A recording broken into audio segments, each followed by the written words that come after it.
Budget 2026 to 27। तो आइए दोस्तों, आज हम बजट को आसान परिभाषा में समझने का प्रयास करते हैं।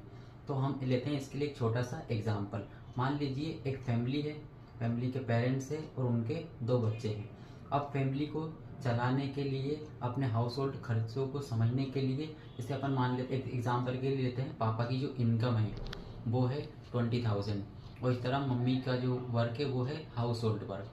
अब उनको एक फैमिली को रन करने के लिए उनके सारे इनकम्स को और उनके एक्सपेंडिचर को इक्वल में लाने के लिए जो फैमिली तैयार करती है एक छोटा सा बजट, जैसे कि अब उनके बच्चों को पढ़ाई का खर्च, हेल्थ इंश्योरेंस, अपने घर की व्यवस्था, राशन कार्ड। तो इसी तरह गवर्नमेंट भी अपने देश कंट्री को रन करने के लिए एक बनाती है इनकम स्रोत, लाइक जैसे कि जीएसटी हुआ, टैक्स हुआ, रोड टैक्स हुआ, टोल टैक्स हुआ, इस तरह के अपने बनाती है sources, manufacturing industries, any kind of the.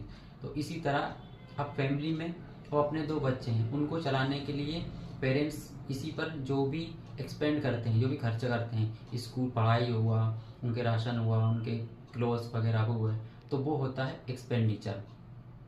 और अगर बाई चांस अगर इनकम और एक्सपेंडिचर दोनों इक्वल नहीं होते हैं, तो अगर जैसे अपन मान लें 20,000 उनकी इनकम है लेकिन उनका जो एक्सपेंडिचर आ रहा है वो 25,000, तो 20,000 और 25,000 का ये जो गैप है वो है 5,000।